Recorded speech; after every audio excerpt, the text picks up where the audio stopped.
Hello friends, welcome to Sunitha kitchens. ఈరోజు మన ఛానల్లో సింపుల్గా చికెన్ ఫ్రై ఏ విధంగా తయారు చేసుకోవాలో చూపిస్తానండి. ఈ చికెన్ ఫ్రైని ఈవినింగ్ టైంలో స్నాక్గా తయారు చేసుకుంటే చాలా బాగుంటుంది.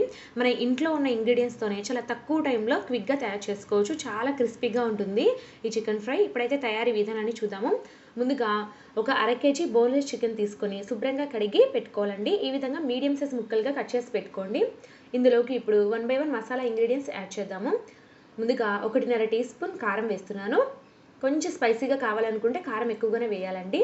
తర్వాత పసుపు ఒక పావు టీ స్పూన్, అలాగే వేయించిన ధనియాల పొడి ఒక half teaspoon, garam masala powder వచ్చేసి ఒక హాఫ్ టీ స్పూన్ వేసుకోవాలి.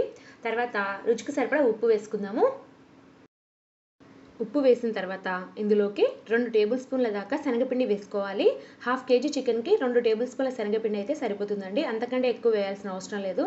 తర్వాత 1 టేబుల్ స్పూన్ దాకా బియ్యపిండి వేసుకోవాలి. బియ్యపిండి వేయడం వల్ల బాగా క్రిస్పీగా వస్తుంది. తర్వాత 1 టీ స్పూన్ దాకా అల్లం వెల్లుల్లి పేస్ట్ వేసుకోవాలి. తర్వాత కట్ చేసి పెట్టుకున్నటువంటి కరివేపాకు, కొత్తిమీర కొద్దిగా వేసుకుందాము.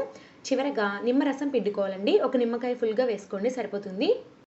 ఇప్పుడు మనం వేసిన ఇంగ్రీడియంట్స్ అన్నీ కూడా చికెన్కి బాగా పట్టే విధంగా కలుపుకోవాలండి. ఇందులో నేను కోడిగుడ్డు వేయట్లేదు, అలాగే కార్న్ఫ్లోర్ వేయట్లేదు. అయినా కూడా బాగా క్రిస్పీగా వస్తుంది ఈ చికెన్ ఫ్రై వచ్చేసి. పిల్లలు అయితే చాలా ఇష్టంగా తింటారండి. ఈ విధంగా బాగా కలుపుకున్న తర్వాత చివర్లో 2 టీ స్పూన్ల దాకా ఆయిల్ వేసుకోవాలి. ఆయిల్ వేయడం వల్ల చికెన్ త్వరగా మ్యారినేట్ అవుతుందండి. ఇప్పుడు ఈ విధంగా బాగా కలుపుకున్న తర్వాత ఈ మిశ్రమాన్ని 1 గంట పాటు పక్కన పెట్టుకోవాలి. అంటే బాగా మ్యారినేట్ చేసుకోవాలి. అలా అయితే మనకి క్రిస్పీగా వస్తుందన్నమాట. వెంటనే చేయకూడదండి ఈ చికెన్ ఫ్రై వచ్చేసి.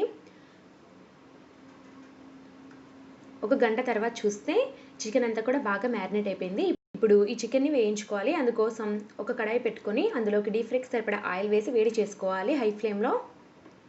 ఆయిల్ అంతా కూడా బాగా వేడెక్కిన తర్వాత ఫ్లేమ్ని మీడియం ఫ్లేమ్లోకి టర్న్ చేసుకొని చికెన్ పీసెస్ని 1 by 1 వేసుకోవాలండి.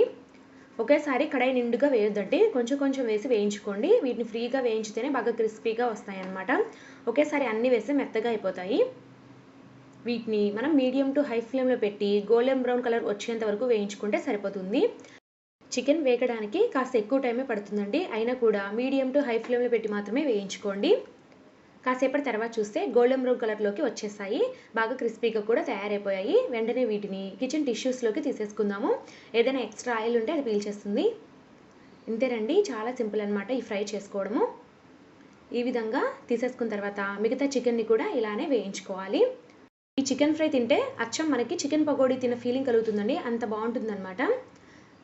మొత్తం చికెన్ని ఇలా వేయించుకున్న తర్వాత చివర్లో 4 పచ్చిమిర్చి, అలాగే 1 రెమ్మ కరివేపాకును కూడా వేసి వేయించుకుంటే సరిపోతుంది. అంతేనండి, ఎంతో క్రిస్పీగా టేస్టీగా ఉండే చికెన్ ఫ్రై రెడీ అయిపోయింది. ఈ ఫ్రైని అన్నంలోకి పప్పు, రసం, సాంబార్ లాంటివి చేసుకున్నప్పుడు సైడ్ డిష్గా వండుకుంటే చాలా బాగుంటుంది. లేదా వీలైతే ఈవినింగ్ స్నాక్గా పిల్లలకి చేసి పెట్టండి, ఖచ్చితంగా లైక్ చేస్తారండి. సో ఫ్రెండ్స్, చూసారు కదా, ఈ వీడియో కనుక మీకు నచ్చినట్లయితే నా ఛానల్ని సబ్స్క్రైబ్ చేసుకోండి. Thank you for watching.